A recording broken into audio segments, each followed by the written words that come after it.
After watching mortgage rates improve, they've been increasing lately. But you know what? Jerome Powell can turn this thing around right now.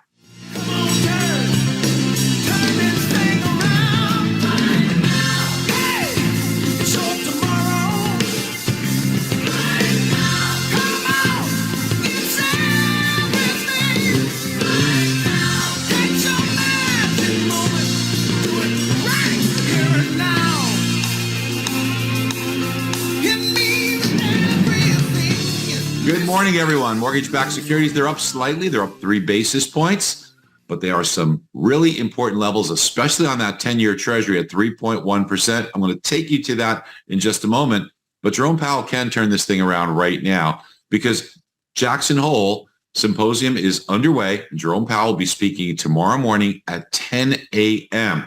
Eastern time. So we want to keep a close watch on that because if they continue to show how we will be on a path to bring inflation down and what their objectives will be and what the methodology will be in order to see that, that might give the bond market comfort. And especially at the levels I'm about to show you, we could see this thing turn around right now. Quick look at the charts, I think will better illustrate that. So here we go. You can see here, first of all, on that 10-year Treasury, you can see we're at 310, stopped pretty much dead on that last couple of days, and today battling it.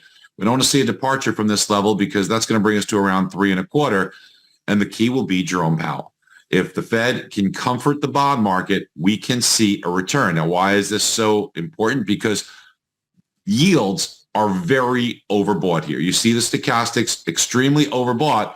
And the last time we reached this level, you could see that was right before the Fed and Jerome Powell, who did turn this thing around. And by hiking 75 basis points, you could see yields on that 10-year Treasury came way down. It's a similar story on mortgage-backed securities, but now because we're talking about price, it's the inverse. So they're very oversold at these levels, extremely oversold. Similar story. Last time they were extremely oversold, Jerome Powell did turn this thing around right now, and you saw a wonderful rally in mortgage-backed securities, but it has been waning of late. So we'll have to wait and see what Jerome Powell says. Now, part of this will be problems with inflation. And we did get a read on GDP, Dan, that had some pretty high inflation numbers. It did. And when we take a look at the Q2 GDP, the first estimate that we got was negative 0.9. They've revised this now. This is the second look, and it's negative 0.6. So a slight improvement on GDP, but still negative. And by many people's definition, still a technical recession because we know Q1 was negative 1.6.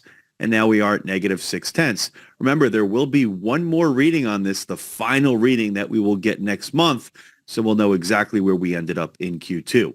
And as you mentioned, Barry, some hot inflation readings in this. They do have their own PCE component in here, seeing very hot quarter-over-quarter inflation. But we'll get the real number for that tomorrow with personal consumption expenditures, the Fed's favorite look at inflation.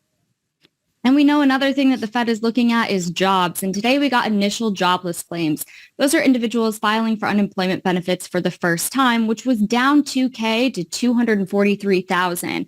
Now, the previous report was revised down 5K. One thing we've been looking at is that 4-week average, which remained steady. Now, overall, we've seen these numbers rise to 8-month highs, but they seem to have stabilized, and we've seen a slight improvement the last few weeks. But Diana, we are getting another important aspect of news that we know the Fed will be looking at later this week.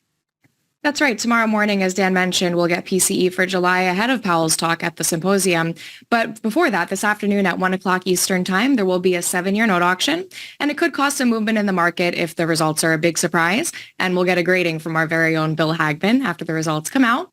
And to begin the day, after Barry showed you what we've seen in the technicals, we're going to begin the day carefully floating.